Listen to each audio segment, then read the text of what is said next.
giving you a voice, making it loud our own way. Welcome to the fun. Taking a look at some of the Q&A, some of this is comments, some of this is questions. We're going to try and go through this quick because we've been a little bit long. OMG Robots 5940 says, my GPA was consistently 0.5 to 1.0 lower in spring semester than fall semester. And I mean, I've said this. I was just giving a talk at the SWAT Posium the other day.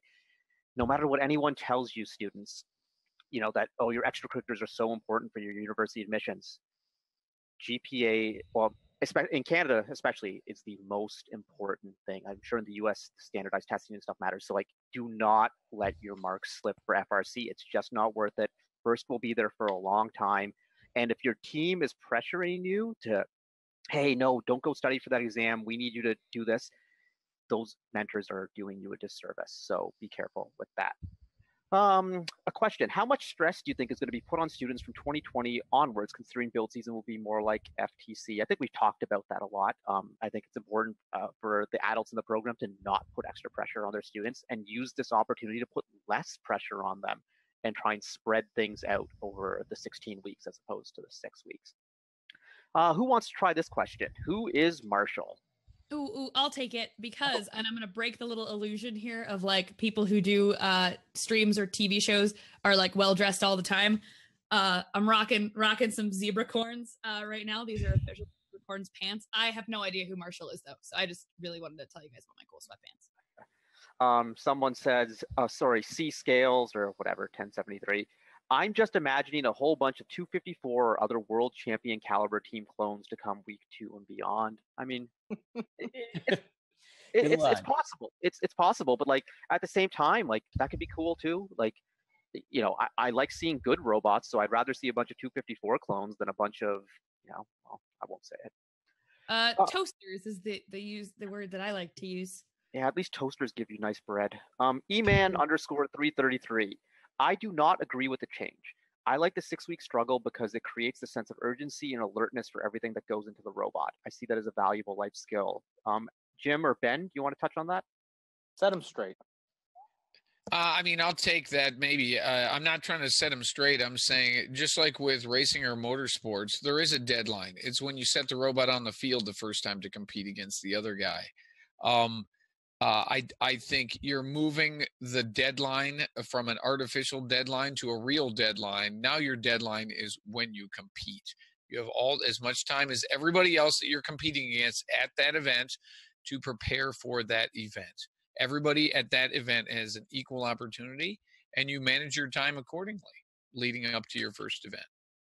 I will say, I mean, with this expanded build schedule, I assume that all teams are going to be completely ready when they come to their first event. They'll put their robot on the field and everything will be working. Sure. Yeah. From our buddy Courage K from 1241. Do the hosts expect robots to become more homogeneous in design because of this change? Does anyone want to take that one? Yes. They will slightly. Not. I thought that was yes. I'll take the question.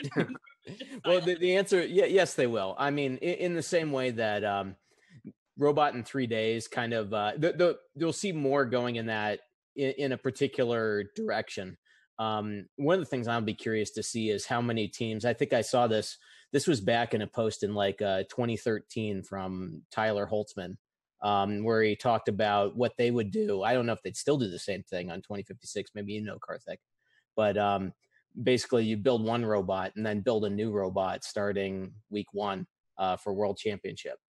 But you know, I don't know that 22 robots. Yeah, I can't see 2056 doing that for some reason, but I definitely could see a lot of teams doing that. 2056 is just so good at nailing things early. Yeah, they've done a pretty good job, like making it, getting the right strategic direction for, especially the last. As someone who has seen what 2056's robots look like on paper, like on day 3 of the build season, that's what the robot looks like at championship. Like they nail it better than anyone. It is amazing. A question for Karthik and Libby. What are your thoughts on the idea that there may be more teams that do FRC now because there is no bag day? So I actually answered this in the chat because you guys were having such an amazing discussion, but I will repeat it for the sake of the archive. I'm not sure that that's going to be a huge change. What I'm way more interested in seeing from 2020 through the next couple of years is the metrics on retention changes in retention on new, like rookie, newer, or lower resource teams over that next couple of years. Because like we've talked about, the Jim touched really well on the experience, right? Of like, you go to an event and like your robot is a bag of marbles because you didn't have the chance to iterate on it. And now I said toasters and everyone got mad because there's a team with toasters in their name. I didn't mean any offense. But your robot's a bag of marbles. You have a sad, unfortunate experience because you didn't get the chance to iterate and you were locked away from your robot. I like the idea of looking at team retention more than team growth. That's always my thing, is I don't think like blind growth is good, but I'm interested to see the change in retention rates for teams that are most affected by this, whether it falls into the teams burn out too easily and end up quitting, or teams had this great chance to iterate and had really positive experiences and keep sticking around. A comment here from Lino, our host from Mexico, which is, I got to talk about the international aspect, but he goes, honestly, burnouts are my biggest concern. I know too many teams here in Mexico which really burned themselves out. And I think, we're all concerned about burnouts, but something that's been brought up by Glenn from the Hawaiian Kids and some of the teams in Australia, as much as this change can help them because they have more access to their robots, it does put them at a little bit of a disadvantage compared to teams who can just show up at events with their robot because they're shipping them. And so there's that sort of thing. One thing that's totally not on the script at all, but I want to ask Jim, because maybe you have some insight in this. Jim, now that they've gotten rid of Bag Day for 2020, if we'll finally be allowed to bring our own robots to championship, or are we still going to have to put it into a crate and ship it? I believe Frank is working on this problem. Part of it is actually, I think the desire is to allow teams to bring their robots if they can.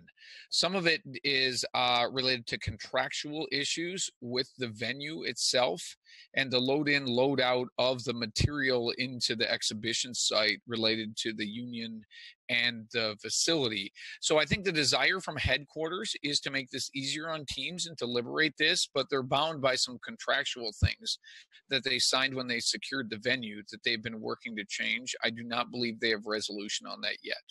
Gotcha. I think it would be very weird for us to still have to bag and ship our robots to championship despite this change. It'd be bizarre. But yeah, there are definitely contractual issues in play.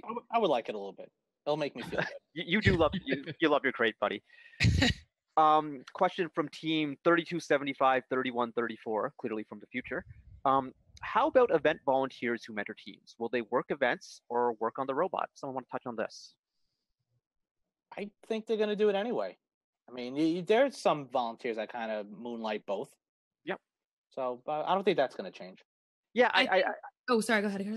I think there's some teams where, if you have like a sole mentor, they might shut down for a weekend because they're going to volunteer or whatever. But like, again, with the full 16 weeks of access to your robot, hopefully you can manage and mitigate that and don't need to be working every single weekend. But we shall see. Yeah, no, it was pretty much. Oh, go ahead. Yeah. I have the same opinion as Michael. I think that there's a large cadre of people, at least in First Mid-Atlantic, that moonlight both on teams and in volunteer world. And I don't see that changing here. I think that that'll stay the same. Yeah, I mean, I think one of the concerns that was brought up on Chief was the idea that like, oh yeah, I mentor a team, for the 6 weeks, like really affecting the teams that work for 6 weeks and then don't work anymore. And then after that point, I focus my other weekends on volunteering locally. And I feel like that's a smaller group, but I mean, there's already so much crossover. I hope that's not a big deal. But I really think for a lot of us, it comes down to balance and, in the first community, creating those sense of boundaries for ourselves in terms of how we work and avoid burnout. Across all spectrums, student, mentor, volunteer, everybody. Thank you to all of our co-executive producers, keeping fun loud, live, and independent. Pledge your support at patreon.com/first updates now.